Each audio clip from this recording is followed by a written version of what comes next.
What is up, everyone? Ollie here from El-Gorr.com, and today coming back at you with another email marketing video. Today's topic is going to be how to use cheap emotions for big profits with email. So without further ado, let's get to it. So what do I mean by cheap emotions? Well, these are generally negative emotions that people tell you shouldn't use, or it's too lowbrow to do this, or this is a scare tactic even. And I understand the point. You want to make people feel good, you want to make people feel good about themselves, and a lot of the times if you make people feel really good about themselves, they'll buy something from you. But don't neglect the cheap emotions, don't neglect the negatives, because not everyone responds in the same way. Even if your customers are all of a certain demographic, if they're all of a certain interest, if they all have similar values, not all of them will respond to positive emotions. Some of them need these negative emotions brought up. Some of them just need to be called out on their shit, is the other stuff. But some of them need this to go into action. And so these emotions, the ones on the screen right now: anger, outrage, shock, taking offense, being offended by something, hurt feelings, gossip. Gossip isn't really an emotion, but it's once again considered a lowbrow thing. And actually, I'm going to start with gossip first, because I was on a call with my mastermind group a few months ago, and we were talking about gossip. And one of the guys in my mastermind group is a powerlifter, big strong dude, and powerlifters generally a bunch of big strong dudes. And he was saying that even in powerlifting circles, where you're talking mostly about 250 plus pound men, they all gossip still.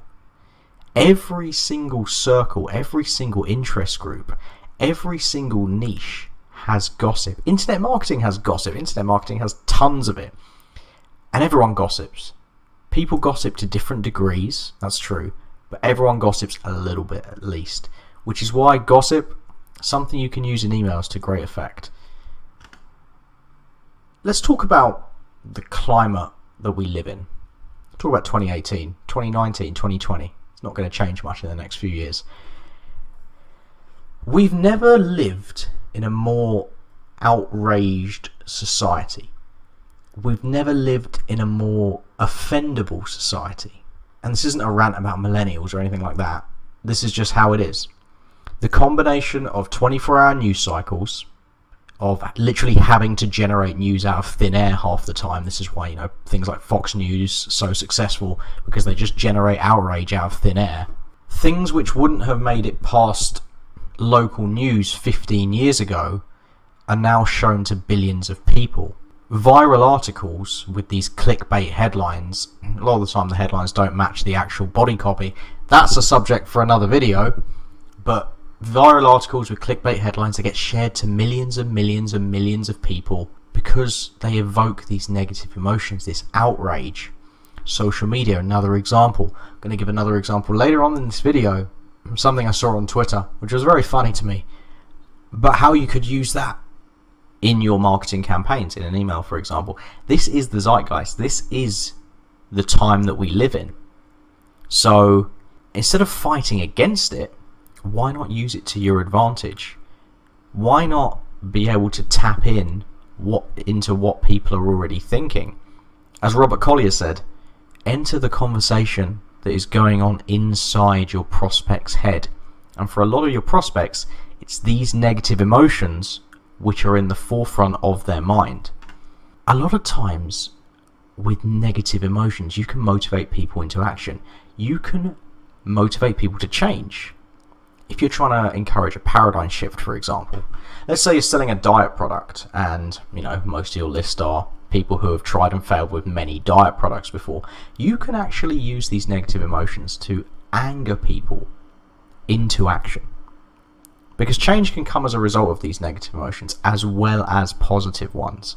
A lot of times you'll hear people, when they describe like life-changing events, they'll say it was as a result of something terrible happening to them.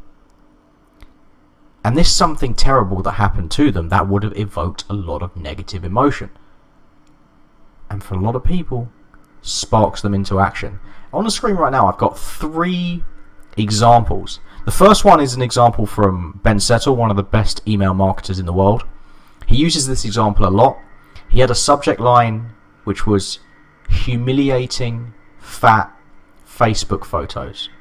And that was just telling a story, a real story, of a woman being tagged in photos by her friends because she was the fat one in those photos. And that was selling a weight loss product. Now, if you received that email, that probably didn't make you feel very good. But if it was something that was relatable to you, it may have even happened to you, those negative emotions that it brought up, that can spark you into a change. That can be the one that says, okay, enough is enough, like time for me to lose weight, and then you buy the product. Another example, if you were selling a dating product, for example, I'm sure there's been times where someone's been on a date and they've been ditched by someone while on the date themselves, not afterwards, actually on the date. You could use that to sell a dating product because people go, oh God, that's a horrible story, I wish that never happened to me, or God, that's happened to me as well. Those negative emotions sparks people into action. Going back to what I said earlier in the video, I saw this on Twitter a few days ago. I don't go on Twitter very much anymore, but this was quite funny. Someone was seriously suggesting that Jeff Bezos, the guy who runs Amazon, Jeff Bezos should end world poverty. They said, oh, Jeff Bezos is worth 147 billion and it's only going to cost 60 billion to end world poverty. I don't know where they got those figures from, by the way. I'm pretty sure it's a little bit more nuanced than that. But they were seriously suggesting that it's Jeff Bezos' responsibility to end world poverty. And I thought to myself, you know what? If you were fundraising for the Democratic Party, or, the party who wants to tax the wealthy, you could say, oh, Jeff Bezos is worth this much. If we only taxed him this much more, then we could do all these things. Because people reading those emails are going to go, God, that's horrible. Why is Jeff Bezos allowed to have all this money? If he just paid a little bit more in taxes, we could solve all these problems. Using negative emotions for big profits. I guarantee if the Democratic Party sent that email out tomorrow, they would make a lot of money. So if you're from the Democratic Party, you can take that copyright free. There you go. Another thing to realise, this is something I learned from Eugene Schwartz. Low culture is big money. Just because something is generally frowned upon doesn't mean that it doesn't make money. Critically acclaimed films are often not the most successful. If you look at Moonlight, I believe that was the one that won the Oscar. Or was it La La Land? Oh God. Whichever one won the Oscar, it made less than the Avengers movie that year. That's the point. 1994, Shawshank Redemption came out, generally considered one of the greatest movies of all time. And yet Dumb and Dumber came out the same year.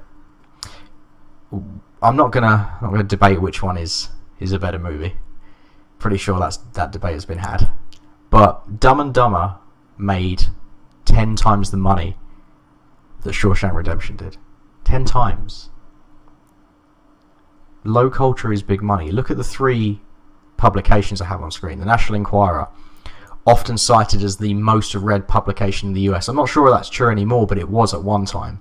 The Sun, which is a tabloid newspaper, most read newspaper in the UK by far, and it's considered a lowbrow publication. Daily Mail, a website which pretty much just focuses on celebrity gossip, most read newspaper in the world. This is what people are interested in. So once again, instead of avoiding it, you can embrace it and you can use it to make money.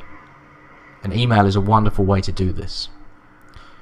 So if your emails aren't performing like you want them to, then I may be able to help you. If you click the link in the description, elgorr.com/consulting, that'll take you to a page and just explains that I offer one-on-one consulting sessions. There is a limited space for this. And yeah, if you're interested, see if I can help you. So thanks for watching and take care.